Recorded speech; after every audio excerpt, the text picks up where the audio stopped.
Today I'm making a spicy potato frittata with you, fiery. But why? Because my Calabrian friends and I won't put Anduja in it. Make it with me because it's a real bomb in every sense. Let's get started. So first of all, I peel the potatoes. And here the question comes naturally. Do you use a potato peeler or a knife? If you follow me, you know very well that I use and highly recommend, even though I don't sell them, the potato peeler. Because in my opinion, once you get the hang of it, you can do it in no time. And above all, you waste much less compared to using a knife. Let me know in the comments, what do you use? Then once I've peeled them all, I cut them into very small pieces, as you can see. I cut them directly in water so they don't oxidize and they start to release their starch. And then once I've cut them all, I rinse them well under running water until the water, which as you can see is cloudy at first, becomes nice and clear. Okay, now I dry them by putting them in a dish towel.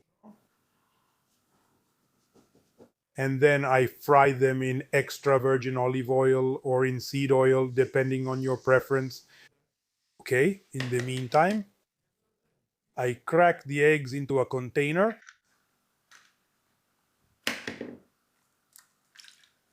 Then I add the salt, the Parmesan cheese. By the way, I remind you that my 2 cookbooks are only available on Amazon. Just search for Carlo Gaiano recipe book and you'll get them in at most 2 days. Then I add a few pieces of soft cheese. You can use whichever you prefer: mozzarella, drained, provola, scamorza, galbanino, asiago. Then I add, here it is, the nduja. It's pronounced Anduja, not Anduja, just so you know. You often hear people say Anduja. Now I mix everything well, then I use a fork to mash the Anduja a bit.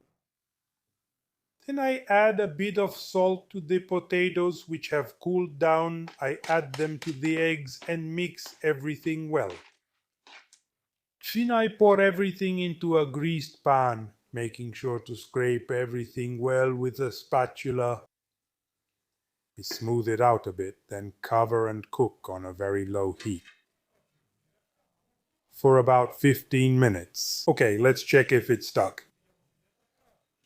No, so flip it,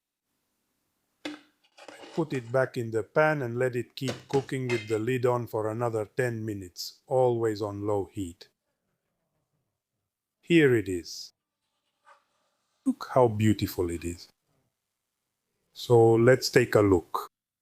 Let's see how it turned out. So then let's take a look.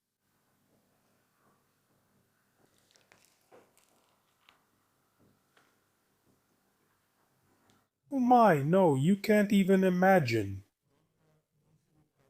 I have to taste a piece without bread. Let's say, look at this.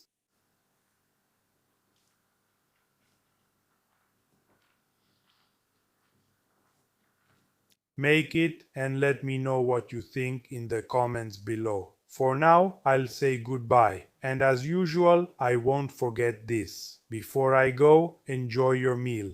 Bye.